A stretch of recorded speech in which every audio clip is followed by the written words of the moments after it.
outside is, I know it sounds like really silly, but it's so easy just not to do anything, isn't it?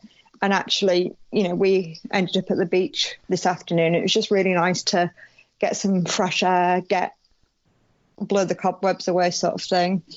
We're moving into sort of water pistols and paddling pool time, aren't we, as well now? Yeah, we did have the paddling pool out last week as well. Yeah. But yeah, just not staying indoors all the time, as tempting as it is. That's about as exciting as my recommendations get this week, I'm afraid. That's a good one that I'm going to take personally into heart, because over the last couple of weeks I have not been outdoors anywhere near enough, and I think it has been detrimental massively to me. So, and today was the first time I had a pretty decent length walk in 2 weeks, like I say. So I'm going to take that one to heart.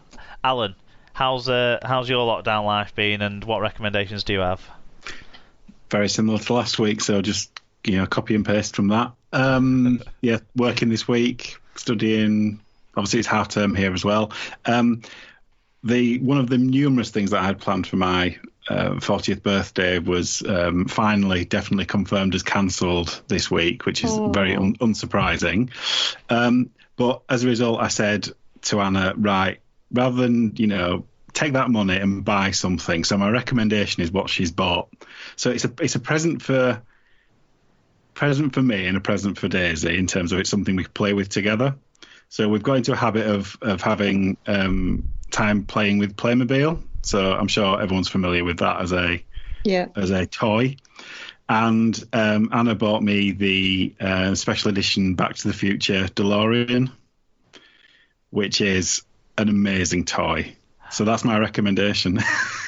If you like the Back to the Future films, or you've got kids, or either or both of the above, it's a fantastic set. It's really worth getting hold of. So it's a Playmobil Back to the Future set? Yeah, so it's the DeLorean car. Yeah. I presume everyone knows what that is. Yeah. Gullwing, made in Northern Ireland. That's the one.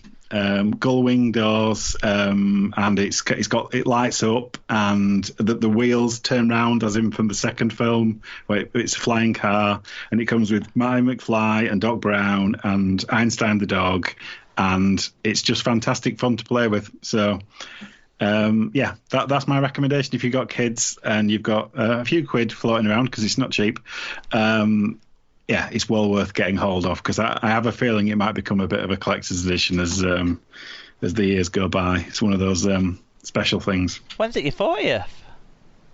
It was February. Oh, that's ages ago. Yeah, I know. That's what I'm saying. Everything I had planned, all my trips and everything, all got kind of postponed and cancelled and whatever. So one of the things was a kind of a university course, which is not happening, like a day course thing. So rather than getting the money back, I said just buy that, and it arrived on yesterday or the day before. So yeah, it was really it was very good. So we enjoyed playing with that. So good stuff. That's my recommendation. Excellent stuff. I've been trying to cook different things from what we normally cook. And so my recommendation is BBC's Good Food website recipe for creamy bacon and courgette pasta. It was good. That's about Sounds all I've nice. got. Basically, you fry some bacon lardons, grate in some courgette, throw your pasta in, throw some creme fraiche in. Bob's your uncle. Tasty dinner. Nice. Very nice.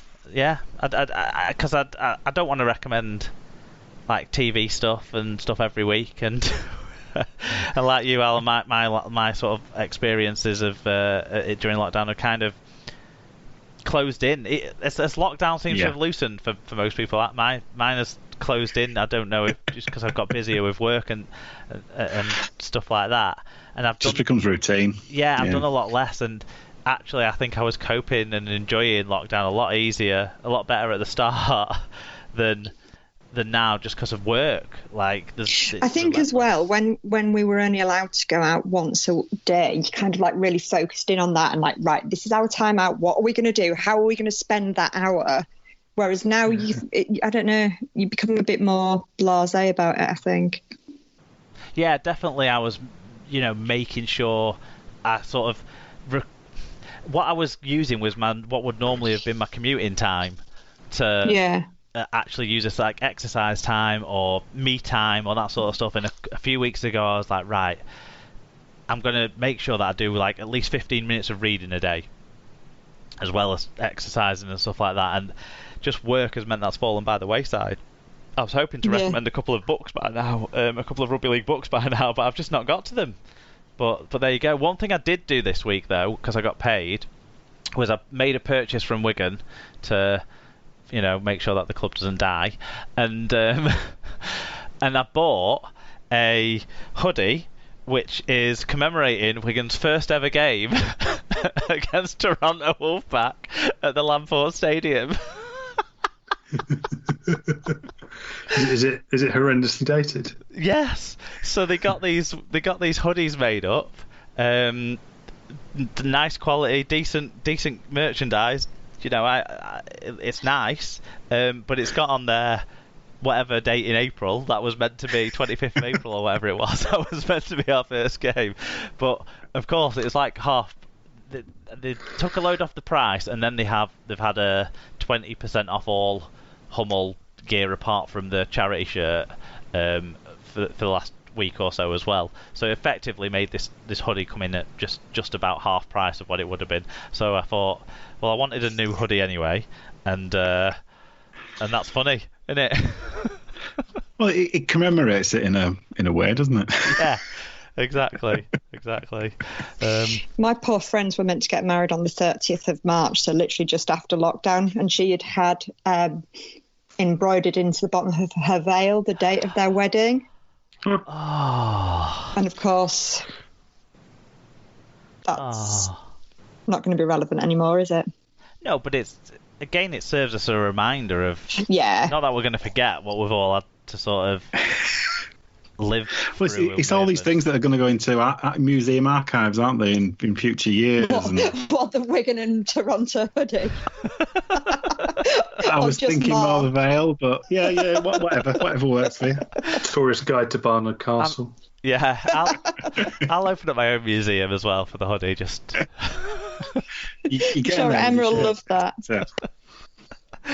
But that's me. I recommend sort of trying cooking some different stuff, because again, that's another thing you can look forward to, similar to the getting yourself outdoors, going and seeing new things. We've gone for a series of otherwise.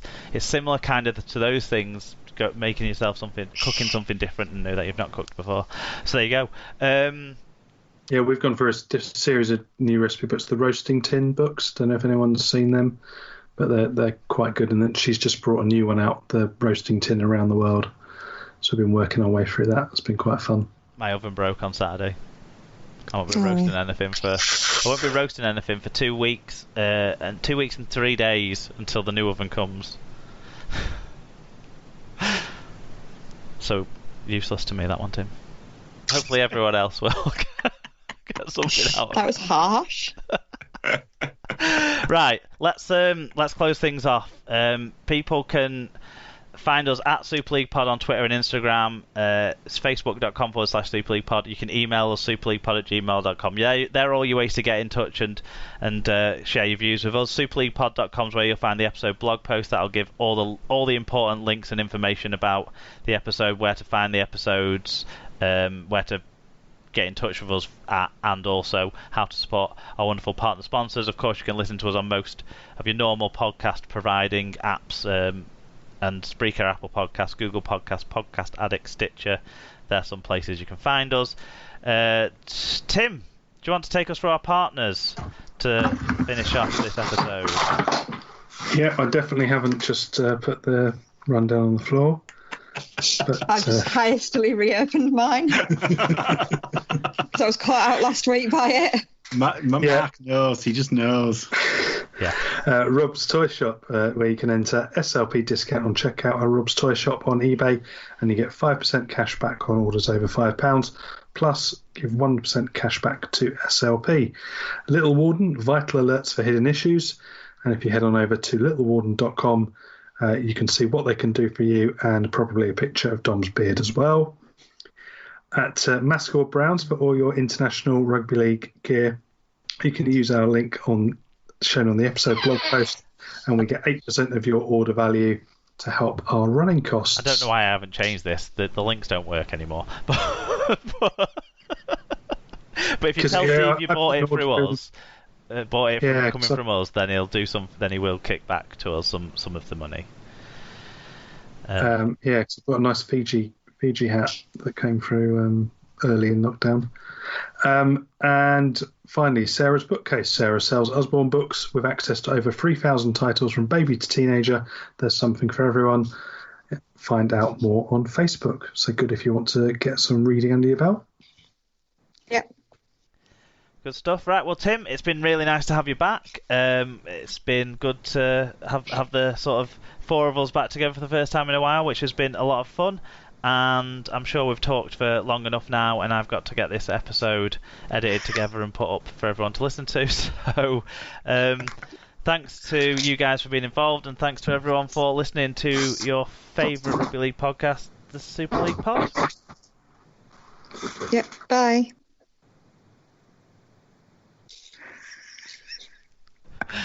No, Mark's going to just cut you two off, you know. I am, yeah. No, bye. No, we're going to keep it going while I'm travelling up to Durham.